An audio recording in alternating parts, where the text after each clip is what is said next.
Professional wrestling is a competitive industry, and almost all the time, wrestlers will let their actions speak for themselves in the ring. When the ring isn't enough to hold a wrestler, a cage, Hell in a Cell, or Elimination Chamber may be used, but there are some places fans don't expect to see superstars appear. One such place is in the courtroom, but over the years there have been many matches that have ended with wrestlers and companies having to go to testify to prove their innocence. Though not all of these cases ever made it to trial, these stories go to prove that anything can happen in wrestling, even legal cases.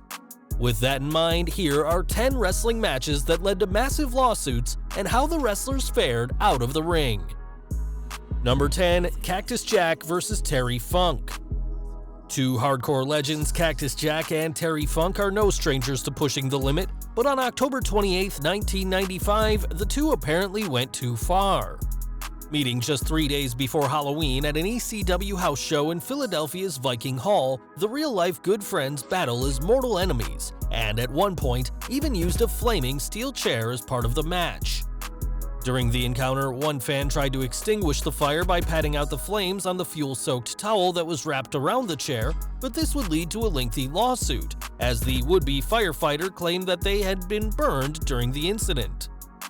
Ultimately, the suit was dropped, and though neither Foley nor Funk paid out in the case, this lawsuit did serve as a reminder that sometimes ECW could get out of hand, even though there'd be plenty of fans in attendance who wanted to see more of this hardcore style. Number 9. Abdullah the Butcher vs. Hannibal. Much like Funk and Foley, Abdullah the Butcher is no stranger to hardcore wrestling, as years of blading have left his face and body badly scarred. At GCW Beyond the Limit on July 13, 2007, though, the Butcher lived up to his moniker when he faced Devin Hannibal Nicholson in a bloody affair between the two. Years later, Nicholson would take Abdullah to court, claiming that he had contracted hepatitis C from the Butcher, as Abdullah had used the same blade to cut both of them open. Nicholson also claimed that his plans to sign with WWE were ended when the company found out about his condition in 2009, though the Butcher defended himself by claiming Nicholson was the promoter of the show, and he was only following the orders he had been given before the match. Unfortunately for Abdullah, the courts didn't agree with this defense, and he was ordered to pay $2.3 million to Nicholson in literally a very messy court case. Hannibal was actually cured of the disease by an experimental treatment in 2014. Despite the controversy surrounding him, Abdullah was inducted into the WWE Hall of Fame in 2011.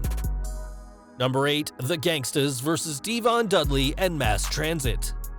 Seen as the night that ECW crossed the line, the Mass Transit incident remains one of the most controversial moments in wrestling.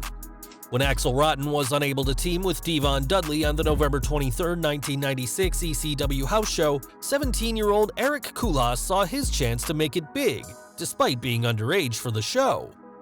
After lying to Paul Heyman by claiming he was 23 and had been trained by Killer Kowalski, Kulas entered the match, but wasn't prepared for what happened. In the worst moment of the match, New Jack used a scalpel to carve Kulas open, and as blood spewed from his open wound, the underage star passed out due to blood loss. What followed was a lengthy trial by the Kulas family against ECW and New Jack, but the courts ruled in favor of the Gangsta, based on the notion that Eric had asked New Jack to blade him. Heyman himself wasn't so lucky, however, as the Mass Transit incident led to the company's first ever pay-per-view being temporarily cancelled before the show went ahead as Barely Legal 1997. Number 7. The Boss vs. Rick Rude. After years of competing as the Big Boss Man in the WWF, Ray Traylor decided to make a change in 1993 and jumped ship to WCW. Realizing that the Boss Man name was claimed, WCW gave Traylor the very similar moniker The Boss, and had a very similar gimmick to what he'd previously used. When the Boss debuted against Rick Rude on the December 18, 1993 episode of WCW Saturday Night, Vince McMahon wasn't happy at all, and threatened legal action against the competition, claiming they were encroaching on his intellectual property. It probably didn't help WCW's chances that Bobby Heenan, another former employee of McMahon who'd also jumped to WCW, would refer to Traylor as the Big Boss Man on commentary, and after a handful of appearances, WCW bowed to the legal pressure. Changing his name, Traylor would go on to perform as the Guardian Angel, named after the non-profit civilian justice group, before settling on the name Big Bubba Rogers, which he'd used before returning to the World Wrestling Federation in 1998. Number 6. The Rock vs. Triple H. At Judgment Day 2000, The Rock and Triple H competed in the second WWE televised Iron Man match, and between Shawn Michaels as guest referee, the various falls scored, and the debut of the American Badass Undertaker, there's a lot to remember the match for. One fan, however, didn't enjoy the match, and in 2011, 17-year-old Ronald Basham took WWE, the game, and the Brahma Bull to court with charges of reckless, willful, and wanton conduct. Basham claimed that a brawl between the two superstars at the show had resulted in an adult woman falling on top of Basham, who would have been 6 at the time, and he also took WWE to task for not providing ample security for fans. With this case being for an event 11 years prior, there were many things suspicious about it, and TMZ later reported that Basham's claims of injury hadn't prevented him from competing in sports after the alleged incident, nor did it stop him from taking up stock car racing. In the years since, there's been no news on whether WWE, Triple H, or The Rock were ever forced to pay Basham, but given how in-depth wrestling news can be, it's unlikely that Basham received a penny for these alleged injuries. Number 5. Brock Lesnar vs. Kasuyika Fujita vs. Masahiro Chono. Brock Lesnar has never been any stranger to controversy, and shortly after leaving WWE in 2004, the Beast Incarnate got into some serious trouble. After a failed run as part of the NFL's Minnesota Vikings, Lesnar returned to wrestling, though a clause with WWE meant he couldn't return to the ring for the remainder of the 6-year contract he had torn up. Despite this, Lesnar chose to compete at New Japan's Tukan Suzu show in October 2005, where he captured the IWGP Heavyweight title in triple threat action.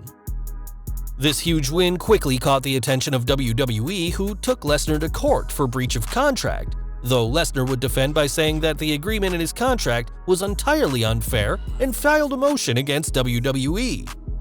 After a series of suits and countersuits, the case was thrown out of court in 2006, and Lesnar would fare much better upon joining the UFC the next year. With that said, Brock's 7-match tour of Japan remains the most curious portion of his lengthy career, and who knows what he could have done if he'd been allowed to compete for longer. Number 4. Hulk Hogan vs. Jeff Jarrett. One issue that led to WCW's demise was wrestlers having creative control, and often, Hulk Hogan was the worst of the worst. After refusing to lose to Jeff Jarrett at Bash at the Beach 2000, the bookers made Double J lay down for Hogan, allowing the Hulkster to win the world title whilst pretending to the crowd that this dishonorable win wasn't what he wanted. With a plan to have Hogan be crowned the undisputed world champion down the line, the Hulkster and Eric Bischoff must have been pretty pleased with themselves as they drove off in their limo, before they checked out the rest of the show, which saw Vince Russo shoot on the new champion. Calling Hogan a big, bald son of a bitch, Russo told fans that they'd never see Hogan on WCW TV ever again, and though the pair were on-screen enemies, Hogan believed that Russo had gone too far. Suing the controversial writer for defamation, the case was eventually scrapped in 2003 after a lengthy legal process, and though the Hulkster appealed the result in 2005, the courts in Georgia didn't overturn the verdict. Number 3. The 2014 Royal Rumble. The 2014 Royal Rumble is remembered for a lot of reasons, and few of them are good. Not only did Batista win over the then fan-supported Roman Reigns, but the 30-man contest was, as of right now, the last in-ring appearance of CM Punk, who worked almost 50 minutes before being eliminated by Kane. Early in the match, Punk suffered a head injury and concussion, and after a doctor reportedly told him, "What do you want me to do?" Punk walked out of the company, enraged about another doctor, Chris Amon, previously misdiagnosing a staph infection. Not too long after, Punk would appear on Colt Cabana's Art of Wrestling podcast, and the pair's comments on Amon led to a defamation case where the physician sought roughly $4 million, but the courts ruled in Punk's and Cabana's favor in 2018. This wouldn't be the end of the story, though, as Cabana would later sue Punk for fraud, claiming that the former WWE champion had falsely promised to cover legal fees, proving that sometimes in wrestling, your friends can become your worst enemies. Number 2. Sid Vicious vs. Scott Steiner vs. Animal vs. Jeff Jarrett. In January 2001, WCW was mere months from closure, but that didn't stop the stars of the promotion from giving their best in the ring. At the Sin pay-per-view on January 14th, though, Sid Vicious suffered one of the worst injuries ever witnessed by fans, as he jumped from the middle turnbuckle only to land on one leg, which crumpled beneath him in a mess of bone and tissue. According to Vicious himself, he wasn't keen on the spot backstage, but it was the idea of John Laurinaitis. And after WCW was sold, Sid couldn't even receive any payments due for the remainder of his deal because he couldn't wrestle, despite there not even being a WCW company left to wrestle for. Angry, Sid sued both WCW and Laurinaitis for a laundry list of claims including negligence, emotional distress, and arguably, worst of all, unjust enrichment, as the company had teased airing the footage on Nitro the next night. Sadly for Sid, the courts didn't see things his way, and the case was squashed shortly after, as well as his appeal in 2005. Number 1. The Rockers vs. The Genius and Chuck Austin. The December 11, 1990 WWF Superstars taping was a show like any other, but what fans didn't see on TV was one of the most shocking moments in company history. In a dark match, Shawn Michaels and Marty Jannetty teamed to face The Genius and jobber Chuck Austin. But mere minutes into the match, Jannetty hit a rocker dropper finish on Austin that left him partially paralyzed with a broken neck.